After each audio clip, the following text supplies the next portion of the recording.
Hey all, I'm the MMBro, and I don't have a video again.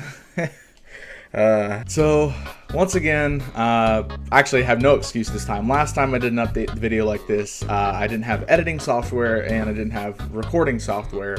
So I spent that time to tell you all about updates and announcements and stuff for the YouTube channel. However, this time I have all that stuff. So literally the only thing I have as an excuse right now is that some personal matters came up and I kind of fell behind on my YouTube channel schedule. I'm a little behind in general when it comes to recording, editing, and having videos ready for upload. However, just stuff kind of happened this week, so I'm very behind on that. But I did want to take this time. I'm gonna sneeze, I feel it. I wanted to take this time to talk about either some of the stuff that's coming up and then some of the stuff that's on my mind when it comes to, and this isn't going to be a stupid venting thing about like my feelings. This is like legitimately like Pokemon Go and some series that I'm watching right now. So we'll start off with the first. So right off the bat, when it comes to what's coming up next, if you've been following me on my social media, which is in the description below, you'll note that there's a specific little game coming up soon, and that should have been today's episode, but it's going to be next week's episode. It's called Color Thief, and I actually talked to the developer at RTX/SGC this past summer, and that's how I was able to get my hands on early access of this game, and it looks really, really unique. So I haven't touched it yet, I haven't played it yet, so whenever you see the first impressions of next week's episode, those are actually going to be my first impressions because I've not touched the game. I saw a little bit when someone else was playing it at the convention, but besides that, not really anything. Another one I wanted to talk about is that, and this is kind of a bigger one, No Man's Sky is now released for everybody. There's been a lot of stuff that I haven't been able to keep up with. Like it got leaked and people are playing it on Twitch earlier than it's supposed to launch and all this stuff. But long story short, No Man's Sky is out and I have been really, really excited for it. So if you guys want to see me do a first impressions of No Man's Sky, please, please, please let me know. Regardless, if I just like fall into it, if I just kind of give in, like just throw my wallet away, then I might do one anyways. So that could be up in the next couple weeks, up to 2 or 3 weeks, might be one of the next episodes. And then finally, another indie game that was requested actually is an indie game called Civil Liberties, I believe. Ooh, I might be a little wrong on that one, but something of the sort was requested by a friend of mine from the olden days. They found out I had a channel and they requested that I play this game mainly because I don't think they said it was a horror game. I think they said it was like psychological, gonna make your feels hurt. So I haven't had one of those yet. I'm gonna give it a try, and then that's gonna come out sometime soon. So we have Color Thief, which is definitely gonna be next after I'm done making these stupid update videos. Then there's gonna be possibly No Man's Sky, and if not, then Civil Liberties, and then by then I might give in.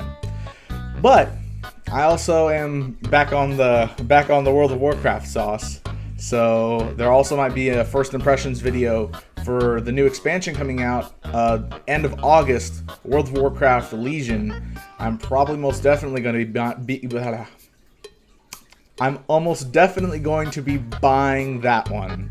So you'll probably see an expansion, first impressions of Legion, regardless of if it's wanted or not. It's to put it in a very weird way.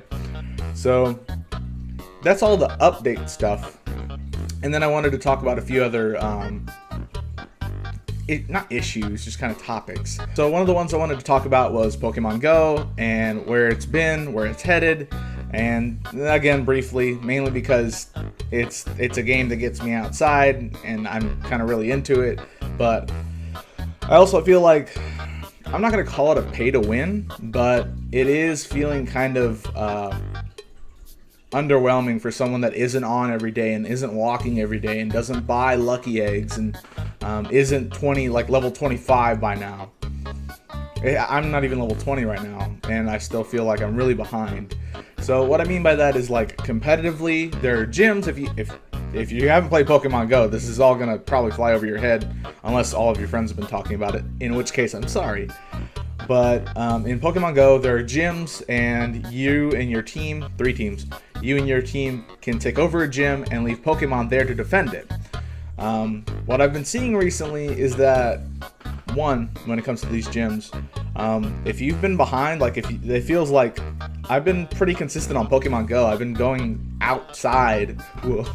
I've been going outside and catching Pokemon and using items and lure modules and lucky eggs, the ones that have been given to me when I level up. And I still feel like I'm really behind the curve, because my highest level Pokemon right now I actually got yesterday was a Vaporeon, which, by the way, was named Sparky. Just throwing that out there for the Pokemon Go community. It was named Sparky, and it became a Vaporeon. And Sparky, its name shall stay. So I have the Vaporeon at like 1,300, almost 1,400, and that still feels really like, that just feels like nothing now, because every gym I go to, it doesn't matter what team, any of the gyms, like the lowest one might be 800, 900 if I'm lucky, but the highest one now always seems to be at the lowest 1,800, 1,900, and I'm seeing more and more of like crazy rare Pokemon at the top, like Gyarados and Dragonite, that are like over 2,000 or 2,100, and I've even seen posts of 2,800. I don't know if those are real, but that's the thing. So, and it also should be mentioned that I don't live in the city. Usually when I want to go Pokemon Go hunting, I don't know. When I want to go, I have to go a little bit out of ways, whereas people in the city, from what I've been told, can level up basically as soon as they walk around the block.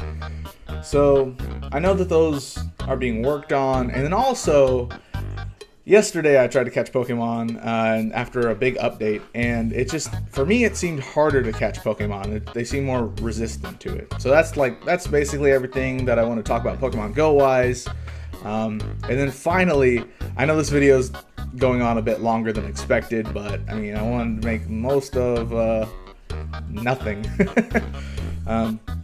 Finally, what I want to talk about is I've been catching up on some series, specifically anime series, and a couple of the series that I've really enjoyed are the Fate Stay series, which is Fate Stay Unlimited Blade Works, which is on Netflix if you're a Netflix person. That's where I've been watching it.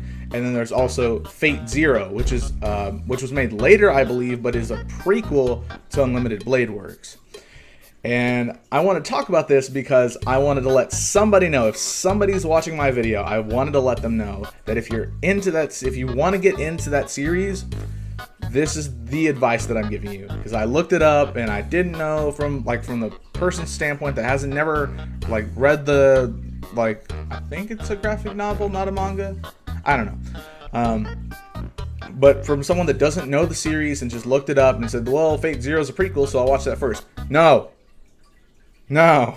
So, Fate Stay Unlimited Blade Works should be the one you watch first. And the reason I say that is because, to put it plainly, Fate Zero's better. I mean, I'm probably going to get a little bit of hate for this, but here's why. Here's why I think so.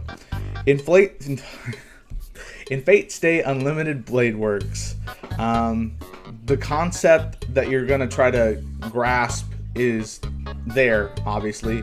I'm not going to go into full detail about the whole premise of the series, but I would say watch Unlimited Blade Works.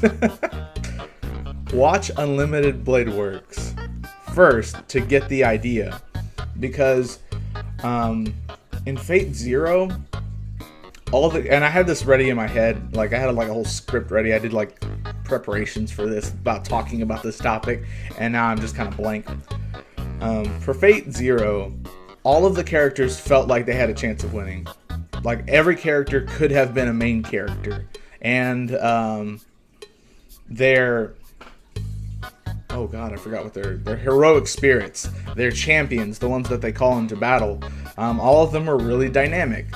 In Fate Stay Unlimited, it did not feel like that at all. It was very cut to the line. Here are your main characters. Stick with them, fall in love with them.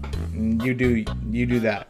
In Fate Zero, there were a lot of times where I didn't know who was gonna win. I didn't know who was gonna be the prevailing hero and protagonist, I suppose. Like, there were people that were obviously starting to become an antagonist, but everyone felt like a protagonist in their own story arc, which was really interesting. And all the characters, again, were dynamic, including the ones that we didn't see as much. There was just different levels to Fate Zero. And I know that sounds really cliche, but there were different like types of critical moments where, like, oh crap, this is happening. We gotta do stuff about it. Like, there's a specific part, I'm not gonna try to spoil too much of it. There's a specific part where, like, the whole show literally has to stop in its tracks to quell this one issue. And that part was, and like, the issue doesn't even know it's an issue. It's just doing its thing. So it was really cool to see stuff like that. And then Fate Stay Unlimited Blade Works, I almost did it again. Fate Stay Unlimited Blade Works does kind of do that. But again, it's not really, like, it doesn't really send you back like, oh man, the gravity of the situation is huge. It's tremendous. But that's one of the main reasons. And then another one is, there are a lot of spoilers or a lot of plot twists in Unlimited Blade Works. I would say a lot more than Fate Zero, but if you watch Fate Zero first, a lot of them will be ruined for you. And another thing that will be ruined for you are like the characters and how their stories end. Because in Fate Zero, watching it first, I personally obviously watched it first, all these characters got built up as to like, oh, they're going to be this huge either problem or they're going to be the huge hero of the next series. And a decent handful of the people that were built up fell very, very short from what their story arc felt like it was going to end in Unlimited Blade Works. So I would say watch Unlimited Blade Works first, then go into Fate Zero and have a blast, because Fate Zero is just the better series of the two. They're both good, but Fate Zero is just the better of the two. There's just a lot of things that made me a little upset going from the prequel to the actual series. There's probably other stuff that I could have gone on about forever, but I mean, this video is like 13 minutes long now, way longer than it should have been, so hopefully editing me won't get too mad. So that's going to be it. Next episode will most definitely be Color Thief, indie, awesome, unique indie game. And then after that, who knows? But we have a kind of a hint. We have Civil Liberties, I think. We have No Man's Sky, possibly. We have World of Warcraft Legion expansion. So that should keep us held. And of course, I am the MMBro. So there most likely will be more first impressions of other MMORPGs. And we might be going back to some that I've already done. Maybe.